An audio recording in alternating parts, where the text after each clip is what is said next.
안녕하세요. 오늘은 꽤 오래전 얘기죠. 200여 년 전 토머스 멜서스가 던졌던 질문, 멜서스 트랩에 대해 좀 깊이 파고들어 볼까 합니다. 네. 멜서스 트랩. 저희가 오늘 참고할 책은 안치용 ESG 연구소장과 이윤진 편집인이 함께 쓴 ESG 배려의 정치경제학인데요.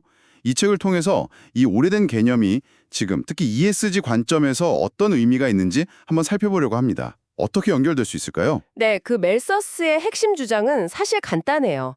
인구는 뭐랄까 가만 놔두면 기하급수적으로 막 늘어나는데 식량 생산은 그 속도를 못 따라가고 산술급수적으로밖에 못 는다는 거잖아요. 그렇죠. 그 속도 차이. 네, 결국 그 격차 때문에 뭐 전쟁이나 기근, 질병 같은 걸로 인구가 강제로 조절될 수밖에 없다. 이런 좀 비관적인 전망이죠. 이게 바로 멜서스 트랩이고요. 그러니까 사회 전체의 삶의 질은 계속 나아지지 못하고 그냥 최소한의 생존 수준에서 계속 맴도는 그런 네, 상태군요. 맞습니다. 일종의 무한 루프 같은 거죠. 듣고 보니까 예전에 우리나라 1960년대에 덮어놓고 낳다 보면 거짓골을 못 면한다. 뭐 이런 산하제한 구호 있었잖아요. 아, 네네, 기억납니다. 그게 딱 이 멜서스 트랩 논리를 반영하는 것 같네요. 산업혁명 이후에 기술이 엄청나게 발전하면서 식량 생산도 확 늘었고 이제는 좀 이 덫에서 벗어난 거 아닌가요? 네, 그 지적이 맞아요. 특히 선진국들은 그렇죠. 한국만 봐도 해방 이후에 인구가 한 2.5배 늘었는데 1인당 국민소득은 뭐 비교도 안 되게 증가했잖아요. 네, 맞습니다. 기술 혁신 덕분에 인류가 이 수요 증가에 맞춰서 공급을 늘릴 능력을 갖추게 된 건 사실이에요. 그래서 식량 문제만 보면 많은 나라가 멜서스의 예측에서 벗어난 것처럼 보이죠. 그런데요. 하지만 이 ESG 배려의 정치경제학의 저자들이 주목하는 지점은 그 변수를 식량이 아니라 지구 전체의 자원과 환경 수용력으로 딱 바꿔보면 이야기가 완전히 달라진다는 겁니다. 관점을 넓히는 거군요. 식량에서 지구 전체로. 그렇죠. 지금 우리가 겪고 있는 이 기후 위기나 자원 고갈 문제, 이게 바로 새로운 형태의 그러니까 지구적 규모의 멜서스 트랩일 수 있다는 거죠. 지금 누리는 번영이 어쩌면 잠깐일 수 있다 이런 경고예요. 바로 그 지점에서 이 책, ESG 배려의 정치 경제학이 ESG 경영이나 투자가 왜 중요한지를 설명하는 거군요. 환경 E, 사회 S, 지배구조 G가 단순히 기업 내부 문제가 아니라 이런 거시적인 자원 문제, 윤리적 딜레마와 연결된다는 거네요. 정확합니다.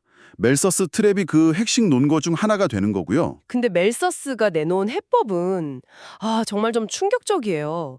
빈민 구제 같은 거 반대하고 심지어 가난한 사람들 위생 환경을 일부러 나쁘게 만들어서 질병으로 자연스럽게 좀 도태되도록 해야 한다. 이런 주장까지 했더라고요. 네, 맞아요.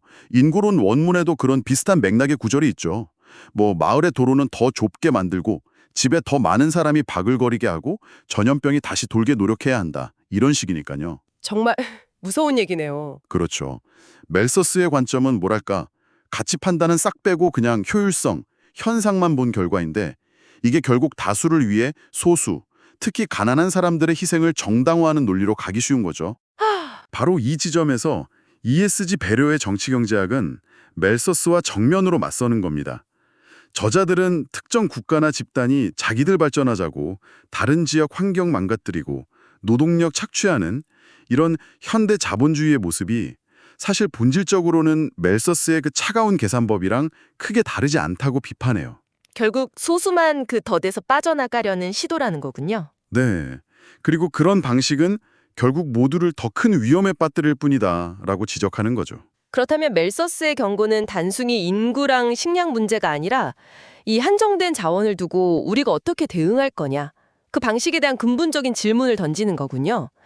더 앞에서 누구를 살리고 누구는 희생시킬 거냐, 이런 질문이네요. 네, 맞습니다. 이 책의 저자들 지적처럼 이런 윤리적인 고민이나 사회적 합의 없이 그냥 효율성만 따진다면 어쩌면 우리는 여전히 그 멜서스적 세상을 살고 있는 건지도 모르겠네요. 네, ESG 배려의 정치경제학은 바로 그걸 얘기합니다.